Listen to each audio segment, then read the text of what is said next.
of Sociology. Myself, Mauneshwar Badgir, Assistant Professor of Sociology, Government First Grade College, KK Koppa, Belagavi. Today, we will discuss about an introduction to theories of population growth. How the theories have emerged on population. It is a very important part in social demography. Let us look into this session. Today's topic is, as we know, theories of population growth, an introduction. A theory, what is theory? A theory is a bundle of facts which are proved. A theory is a set of propositions which are meant for explanation and prediction of any phenomena.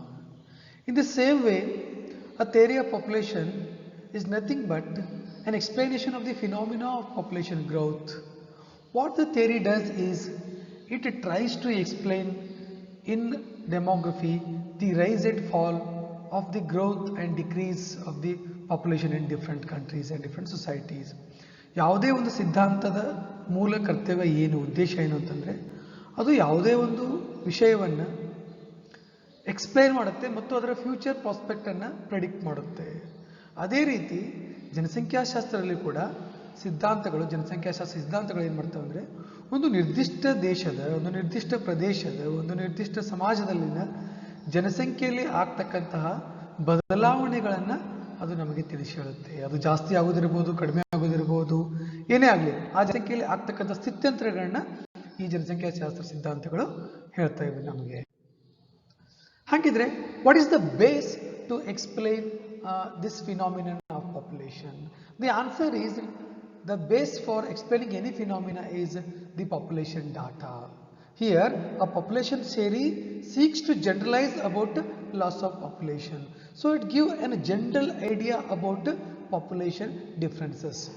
Though systematic theories of populations have evolved very recently, theorizing about population is sufficiently old.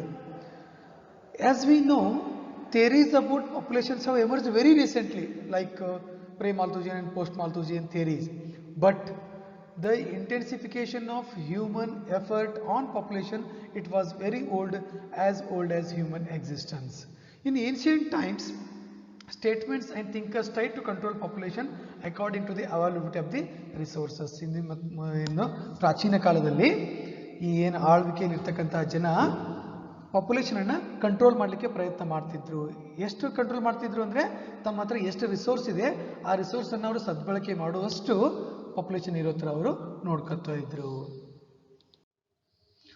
Let us look at the early thinking on population, and here the question is, who contemplated first on population?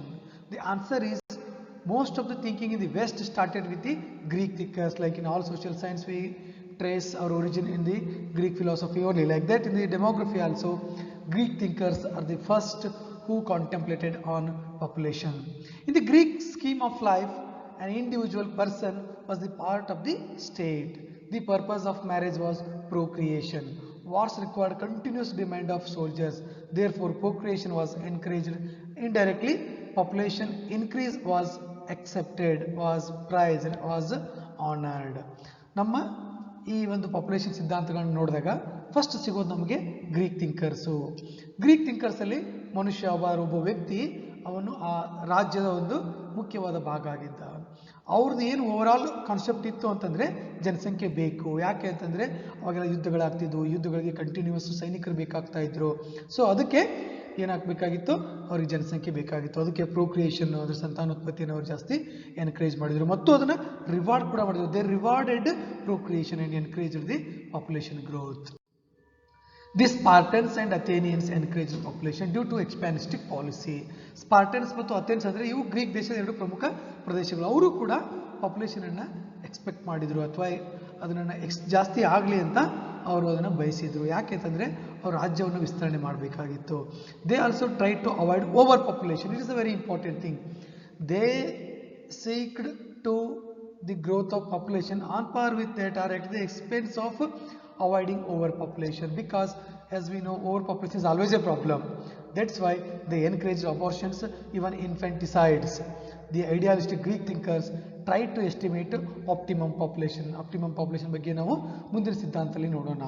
But ಗ್ರೀಕರನ್ನು ಹೊರತುಪಡಿಸಿದರೆ ಸ್ಪಾರ್ಟನಿಯನ್ಸು ಮತ್ತು ಅಥೇನಿಯನ್ಸು ಜನಸಂಖ್ಯೆಯನ್ನು ಜಾಸ್ತಿ ಆಗಲಿ ಅಂದರು, but ಅವರು ಅತಿಯಾದ ಜನಸಂಖ್ಯೆಯನ್ನು ಅವರು ಒಪ್ಕೊಳ್ಳಿಲ್ಲ. ಪ್ಲೇಟೋ, ಈಗ ಪ್ಲೇಟೋ ಅವರ ವಾದವನ್ನು ನೋಡೋಣ. According to Plato, a city state should have 4050 citizens. ಒಂದು ಐಡಿಯಲ್ ಸ್ಟೇಟಲ್ಲಿ 4050 ಜನಸಂಖ್ಯೆ ಇರಬೇಕು.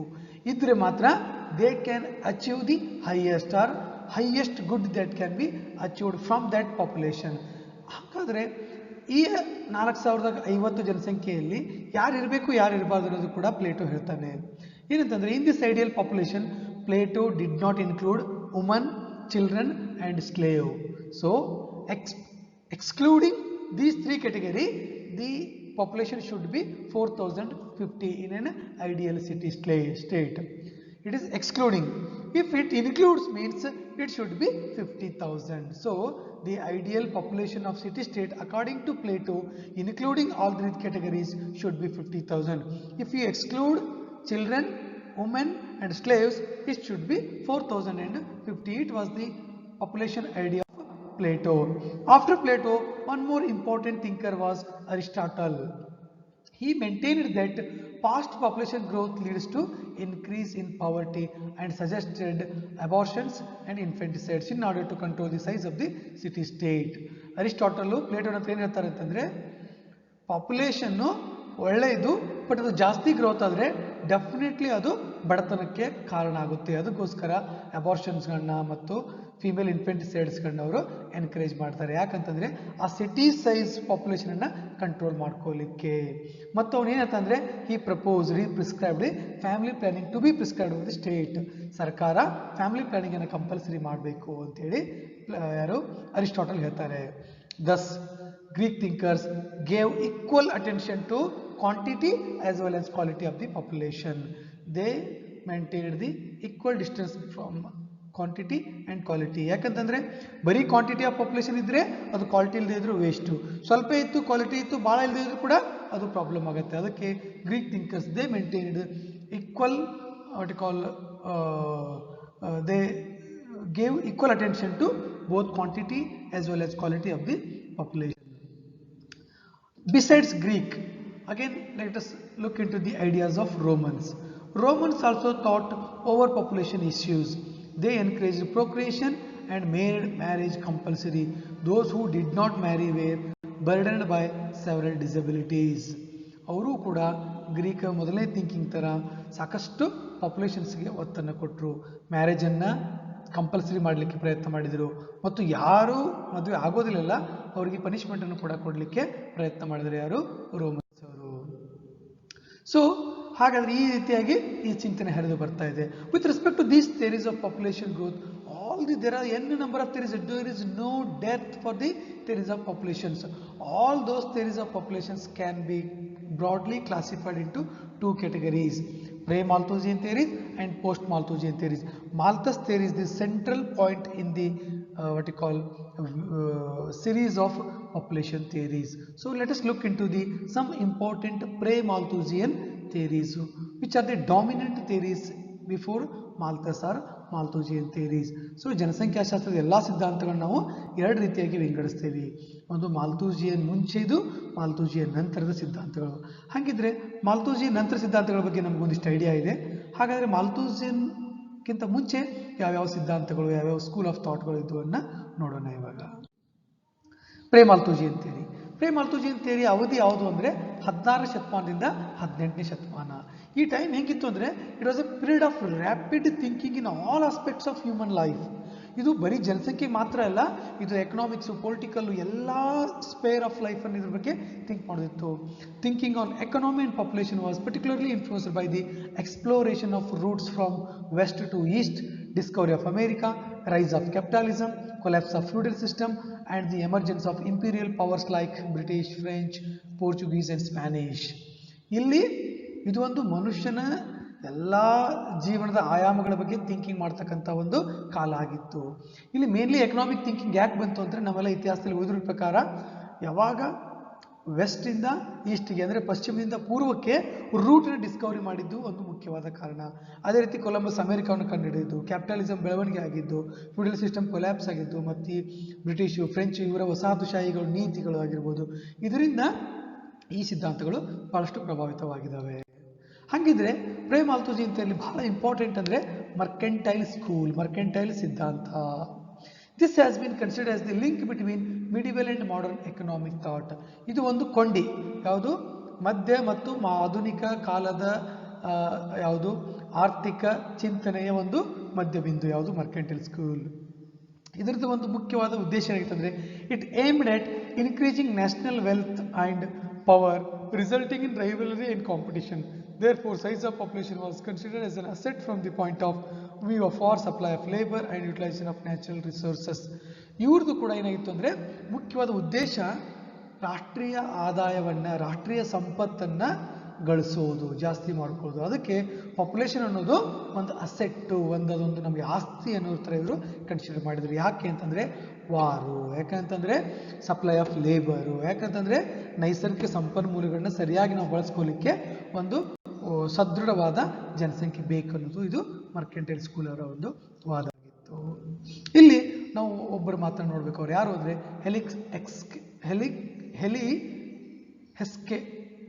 Hesker has pointed out an almost frantic desire to increase population prevailed in all countries.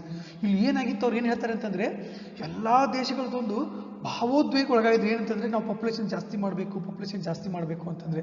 So this was in general opinion during this period and favoured increased birth rate. ಇದು ಭಾಳ ಯಾರು ಎಕ್ಸರ್ನ್ ಅವರು ಅಂತಕ್ಕಂಥ ಒಂದು ಭಾಳ ಇಂಪಾರ್ಟೆಂಟ್ ಸ್ಟೇಟ್ಮೆಂಟು. ಹಾಗಿದ್ರೆ ಏನು ಮಾಡಬೇಕು ಬರ್ತ್ ರೇಟ್ ಜಾಸ್ತಿ ಆಗಬೇಕಾದ್ರೆ? How to increase birth rate, how to increase the population. So it can be gained, population can be gained by adopting certain strategies such as placing various disabilities on celibates. ಯಾವುದೇ ಕಾರಣಕ್ಕೂ ಯಾರೂ ಕೂಡ ಬ್ರಹ್ಮಚಾರಿಗಳಾಗಿ ಇರಬಾರ್ದು, ಎಲ್ಲರೂ compulsory ಮದುವೆಯನ್ನು ಮಾಡ್ಕೋಬೇಕು. Encouraging marriage directly, ಮದುವೆಯನ್ನು ನೇರವಾಗಿ ನಾವು ಪ್ರೋತ್ಸಾಹಿಸಬೇಕು.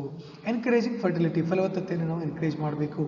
Making punishment for illegitimate birth less severe or abolishing such punishment entirely. ಏನಂದ್ರೆ ಅನೈತಿಕ ಹುಟ್ಟುಗಳನ್ನು ನಾವು ಪನಿಷ್ಮೆಂಟ್ ಕೊಡಬೇಕು.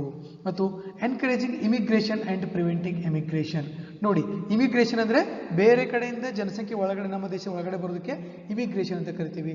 ನಮ್ಮಿಂದ ಬೇರೆ ದೇಶದ ಕಡೆ ಹೋಗಿ ವಾಸ ಮಾಡ್ತಕ್ಕಂಥ ಜನಸಂಖ್ಯೆಗೆ ಅಥವಾ ಹೋಗುವಂಥ ಪ್ರಕ್ರಿಯೆಗೆ ನಾವು ಎಮಿಗ್ರೇಷನ್ ಅಂತ ಕರಿತೀವಿ.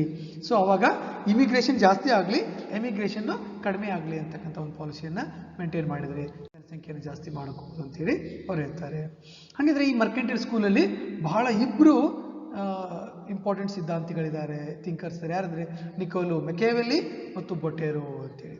ಮೆಕಿಯಾವೆಲ್ಲಿನ ನಾವು ಪ್ರಿಕ್ಯೂರ್ಸರ್ ಆಫ್ ಮಾಲ್ಥಸ್ ಅಂತ ಕರಿತೀವಿ, ಅಂದರೆ ಮಾಲ್ಥಸ್ನ ಪೂರ್ವಗಾಮಿ ಅಂತ ಕರಿತೀವಿ. ಇನ್ನೊಬ್ಬರು ಬೊಟೆರೋ, ಗೋವಿಯನ್ನಿ ಬೊಟೆರೋ ಅಂತ. He was the first person to study population very scientifically and systematically. He was convinced that food for subsistence was necessary for any population. ಬೊಟೆರೋ ಏನು ಹೇಳ್ತಾರೆ ಅಂತಾರೆ, ಸೈಂಟಿಫಿಕ್ ಆಗಿ ಪಾಪ್ಯುಲೇಷನನ್ನು ಫಸ್ಟ್ ಟೈಮ್ ಸ್ಟಡಿ ಮಾಡಿಬಿಟ್ಟು ಹೇಳ್ತಾರೆ, ಆಹಾರ ಅನ್ನೋದು ಪಾಪ್ಯುಲೇಷನ್ಗೆ ಅತಿ ಅವಶ್ಯಕ ಅನ್ನೋದನ್ನ ಅವರು ಕನ್ವಿನ್ಸ್ ಮಾಡ್ತಾರೆ. ಸೊ ಅದಕ್ಕೆ ಈ ಇಬ್ಬರು ಸಿದ್ಧಾಂತಿಗಳು ಮರ್ಕೆಂಟೈಲ್ ಸ್ಕೂಲಲ್ಲಿ ಬಹಳ ಪ್ರಮುಖವಾದ ಪ್ರಭಾವವನ್ನು ಬೀರ್ತಾರೆ. ನೆಕ್ಸ್ಟ್ ಇನ್ನೊಂದು ಬರುತ್ತೆ ಸೈಕಿಯಾಟ್ರಿಕ್ ಸ್ಕೂಲ್ ಅಂತ. ಕ್ವಿಸ್ನೆ ಅನ್ನೋನು ಇದರ ಒಂದು ಫೌಂಡರು. ಇದು it's an reaction against the mercantilist ideas and policies. The psychiatric school of economic thought evolved in France about middle of 18th century.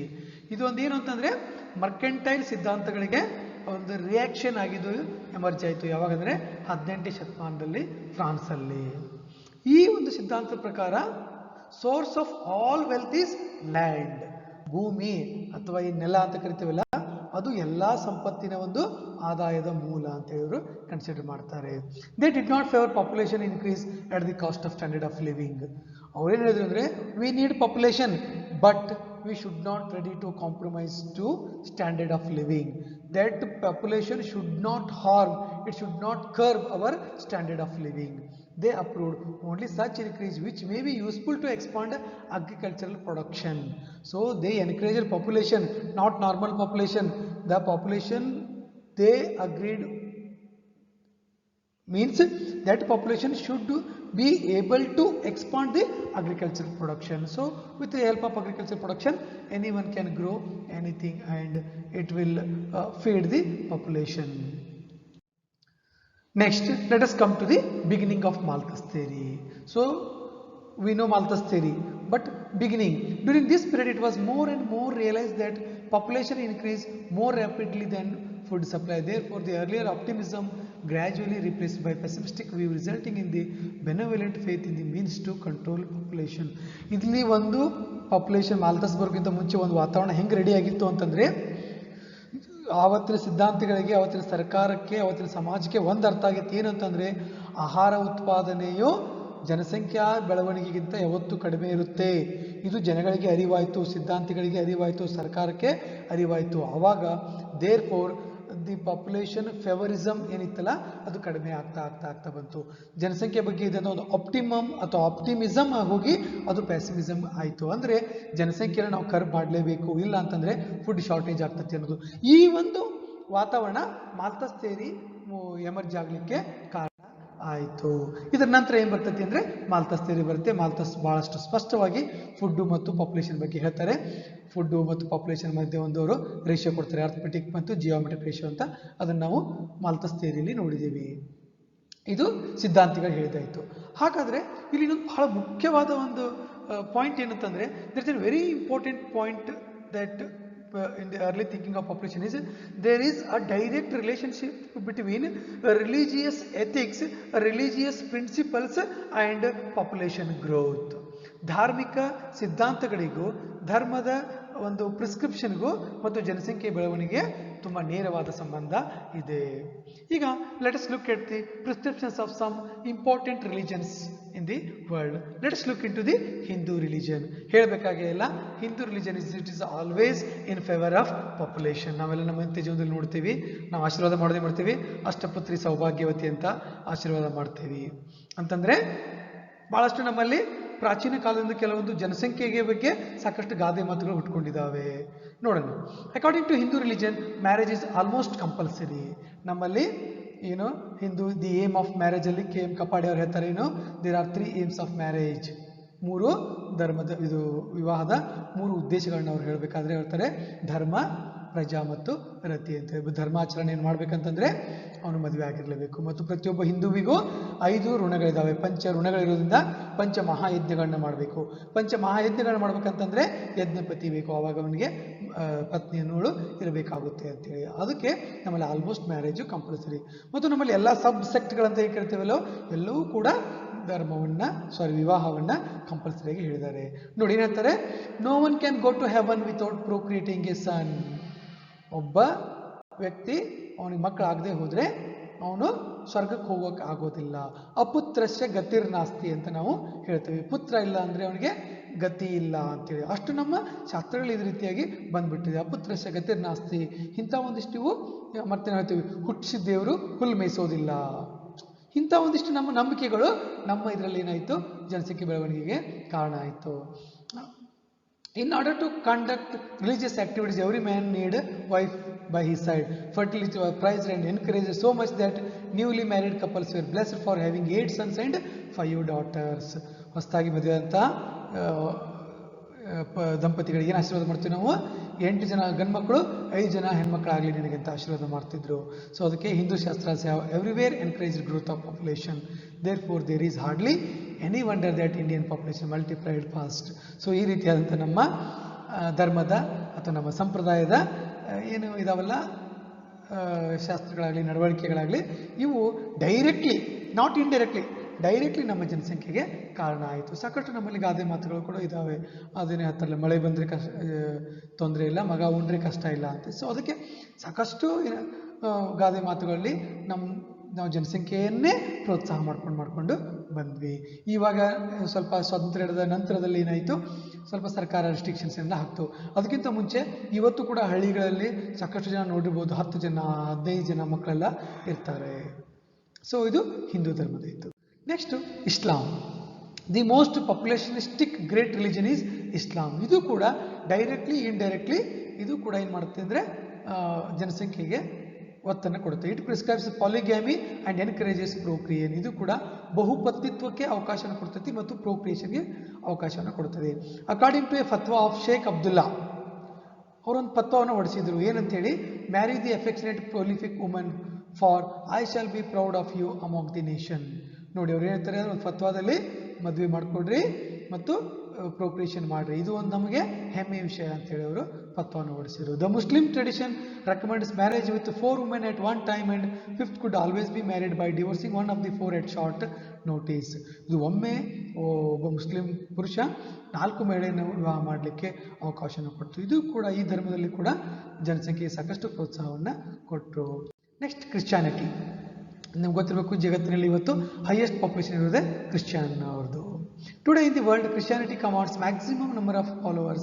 This is not only due to the greatness of Christianity, but also their encouragement of fertility like any other great religions. ಇವರು ಕೂಡ ಫರ್ಟಿಲಿಟಿಗೆ, ಜನಸಂಖ್ಯೆಗೆ ಒತ್ತನ್ನು ಕೊಟ್ಟರು. From the moral viewpoint, Christian saints eulogized celibacy like Hindu thinkers, and marriage was sometimes regarded as a necessary evil. But ಇಲ್ಲಿ ಏನಂತಂದರೆ, Christianity ಮತ್ತು ಹಿಂದೂ ಧರ್ಮವನ್ನು ನೋಡಿದಾಗ ಎಲ್ಲೋ ಒಂದು ಕಡೆಗೆ ಅವರು ವಿವಾಹವಾಗದೇ ಇರೋದಕ್ಕೆ ಬಹಳಷ್ಟು ಪ್ರೋತ್ಸಾಹವನ್ನು ಕೊಡ್ತಾರೆ. ಮ್ಯಾರೇಜನ್ನು ಸಮ್ಟೈಮ್ಸ್ ಏನು ಮಾಡ್ತಾರೆ ಅಂತಂದರೆ, ಸಮ್ಟೈಮ್ಸ್ ಅದನ್ನು ನೆಸೆಸರಿ ಇವಿಲ್ ಅಂತ ಕೂಡ ಕರೆದಾರೆ. ಇವತ್ತು ಕೂಡ ಹಿಂದೂ ಧರ್ಮದಲ್ಲಿ ಏನಂತ ಕರಿತೀವಿ ನಾವು, ಮದುವೆ ಆಗದೆ ಹೋದರೆ ಅವ್ರಿಗೆ ಸಾಕಷ್ಟು ನಾವು ಮರ್ಯಾದೆಯನ್ನು ಕೊಡ್ತೀವಿ, ಗೌರವವನ್ನು ಅವ್ರಿಗೆ ಸೂಚಿಸ್ತೇವೆ, ಸ್ವಾಮಿಗಳಿಗೆ, ಸನ್ಯಾಸಿಗಳಿಗೆ, ಆದರೆ ಆ ರೀತಿ. ಬಟ್ ಆದರೂ ಕೂಡ ಓವರಾಲ್ ಆಗಿ ನೋಡಿದಾಗ ಕ್ರಿಶ್ಚಿಯಾನಿಟಿ ಮತ್ತು ಹಿಂದೂ ಧರ್ಮ ಎಲ್ಲವೂ ಕೂಡ ಮ್ಯಾರೇಜನ್ನು ಒಪ್ಕೋತಾರೆ ಅಥವಾ ಮ್ಯಾರೇಜನ್ನು ಕಂಪಲ್ಸರಿ ಅಂತೇಳಿ ಹೇಳ್ತಾರೆ. ಸೊ ಇಷ್ಟು ಇವು ಅರ್ಲಿ ಥಿಂಕಿಂಗ್ಸ್ಗಳು ಪಾಪ್ಯುಲೇಷನ್ ಮೇಲೆ. So thank you students, thank you one and all. ಈ ವಿಡಿಯೋ ನಿಮಗೆ ತುಂಬ ಸಹಾಯ ಮಾಡುತ್ತೆ ಅಂತ ಅಂದ್ಕೊಂಡಿದ್ದೀನಿ. Thank you.